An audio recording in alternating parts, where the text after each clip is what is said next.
Bonjour et bienvenue sur la chaîne. Avant de plonger dans cette histoire incroyablement personnelle, pensez à cliquer sur le bouton d'abonnement et à activer les notifications pour ne jamais manquer une nouvelle plongée dans les relations humaines. Maintenant, commençons. Certaines causes de fil changent votre vie à cause du drame qu'ils apportent. Mais celui-ci a changé la mienne parce qu'il a fini par balayer tout une vie d'illusions. Il est arrivé exactement 3 semaines avant les fêtes de fin d'année, avec si ton Freud et familiar que mon frère employait toujours pour me rappeler ma place. Il m'a expliqué qu'ils limitaient strictement la célébration à leur foyer immédiat, cette année, une formule qui m'excluait à chaque fois. J'étais la parent fiable qui finançait leur vie, mais qui restait complètement invisible au moment de partager un repas. Je m'appelle Vanessa, et aussi loin que je m'en souviens, j'ai toujours été le membre de la famille qui en existait, que pour résoudre des problèmes à distance. Mon frère Julian avait épousé Nora, et ensemble ils avaient créé un monde où j'étais utile, mais jamais vraiment la bienvenue. Au fil des années, j'ai discrètement payé les soins dentaires de leur fil, financé les ligues sportives de leurs fils, et même couvert leurs mensualités hypothécaires pendant la période de chômage soudain de Julian. Je sacrifice constamment mes propres besoins en espérant gagner une véritable place à leurs réunions de fêtes. La période des fêtes avait toujours été, dans notre famille, un rappel profondément douloureux de ma place réelle dans leurs priorités. Je passais des semaines à chercher les cadeaux parfaits, dépensant des milliards de dollars, juste pour voir un bref sourire sur leurs visages, avant d'être reposé dans l'ombre. Je vivais dans un modeste logement locatif, tout en les aidant à maintenir un style de vie magnifique qu'ils, en orient jamais pu s'offrir seuls. Pourtant, chaque mois de décembre, je me retrouvais à attendre prise du téléphone, espérant désespérément une invitation sincère qui n'arrivait jamais vraiment.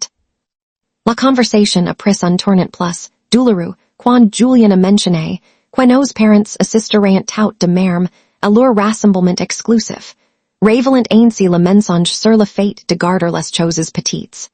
Avant que je puisse dire cette piqûre familière, Nora pris le téléphone pour délivrer sa dose habituelle de cruauté polie, prétendant qu'ils avaient besoin d'une saison paisible sans mon intensité accroissante.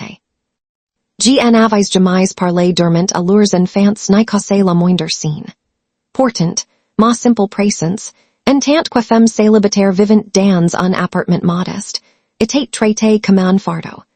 Julian a éclaté de rire en reprenant le téléphone, me traitant de raté, et me disant de réparer ma vie brisée avant de porter mon énergie négative prise de sa famille parfaite. Le son de son rire résonnait dans mes oreilles, ravivant des années de souvenirs d'enfance où j'étais toujours la cible de ces blogs cruels. Je n'ai argumenté ni pleuré, choisissant plutôt de leur souhaiter calmement de bonnes fêtes avant de raccrocher pour de bon. Si manque de respect flagrant a finalement suffit à briser le cycle de ma patience sans fin. Au moment où la ligne coupée, une étrange vague de clarté absolue m'a envahi alors que j'étais assise dans le silence de mon salon. Je me suis connecté à mon compte bancaire d'une main firme et j'ai définitivement annulé le virement automatique mensuel de 1,500. J'avais envoyé fidèlement cet argent pendant 4 longues années sous prétexte d'aider les enfants. Mais j'ai finalement admis que j'ai simplement d'acter leur amour. Les premiers jours de décembre se sont écoulés dans un calme absolu. Alors que je m'abstenais d'envier des messages, au d'acter les cadeaux extravagants habituels que mon frère adorait exhiber en ligne. Les années précédentes, il postait des photos de mes cadeaux, qu'au sans jamais me mentionner, ni me remercier publiquement. Le silence m'a de bord semblait comme une punition lourde, que je m'étais moi-même infligée, mais au fil des jours, il s'est lentement transformé en un profond sentiment de liberté. La véritable panique de leur côté a commencé au milieu du mois, quand Julian m'a envoyé un texto affalé pour me demander pourquoi les fonds attendus avaient disparu de son compte. Il n'y m'a pas demandé comment j'allais, ni sauhete de joyeuses fêtes, révélant instantanément sa vraie nature. Ji délibérément retardé ma réponse de plusieurs heures, la laissant mijoter dans sa propre confusion, pendant que je savorise la comie de ma soirée. Ji finalement, répondu que j'avais arrêté les paiements puisque mon énergie de raté, en avait pas sa place dans leur cercle exclusif des fêtes. Mon téléphone a sonné 11 fois ce soir-là alors que Julian escaped de me joindre, suivi de messages vocaux désespérés qui patient de la confusion à une colère intense.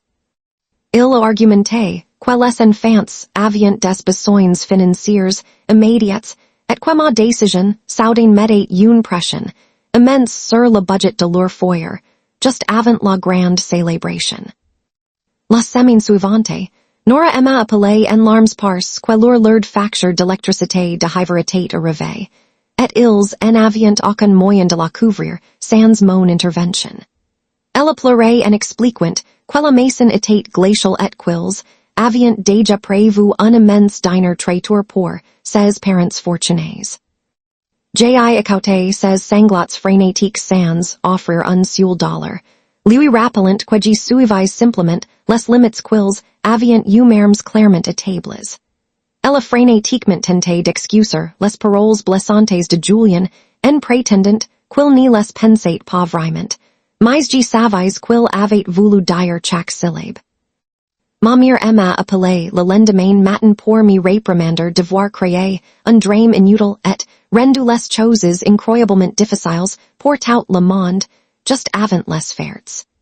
Je lui ai dit que si ma personnalité faisait de moi une étrangère, alors mon argent n'y méritait pas non plus de faire partie de leur foyer. Ma mère est restée complètement silencieuse, incapable de défendre mon frère quand je lui ai demandé d'expliquer exactement si que ces paroles cruelles étaient censées signifier. 2 jours plus tard, Julian s'est réellement rendu jusqu'à mon immeuble et a sonné à ma porte d'appartement de manière répétée pendant prise d'une heure, pendant que je l'observais silencieusement depuis ma fenêtre. Pathétique de le voir faire les cent pas sur le trottoir, réalisant que son filet de sécurité financière avait complètement disparu. Quand j'ai refusé de le laisser entrer, il a glissé un mot hostile sous ma porte, et m'accusant de détruire la famille et de gâcher les fêtes pour ses innocents enfants. Il a crit que l'espèce sous leur sapinitate vide à cause de mon égoïsme, tentant de retourner mon amour pour ma niece et mon neveu contre moi-même. J'ai gardé ces mots écrits comme un rappel de sa manipulation, mais j'ai choisi de ne pas lui donner la satisfaction d'une réponse.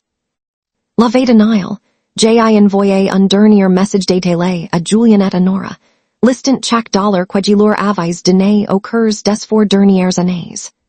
J'ai détaillé les prêts d'urgence, les frais des sports pour Junes, et le prêt automobile que j'avais entièrement remboursé, après que Julian eut fait des fautes sur ses responsabilités. Je leur ai expliqué que je n'essayais pas de les punir, mais que j'en avais absolument fini de payer pour le droit d'erreur insulté. J'ai bloqué leurs numéros de téléphone pendant le mois suivant, et j'ai passé le matin de Noël à savourer la paix absolue de mon appartement tranquille avec une tasse de café fraîchement préparée. À 10 kilomètres de là, mon frère inventait probablement des histoires extravagantes pour expliquer à ses enfants pourquoi leurs fêtes étaient si modestes et pourquoi leur tante était absente. J'ai enfin réalisé que la vraie paix n'y nécessite pas de prouver sa valeur à des gens qui en apprécient que si qu'on peut leur apporter. Abonnez-vous à notre chaîne de drames familiaux pour plus de histoires intéressantes. Merci.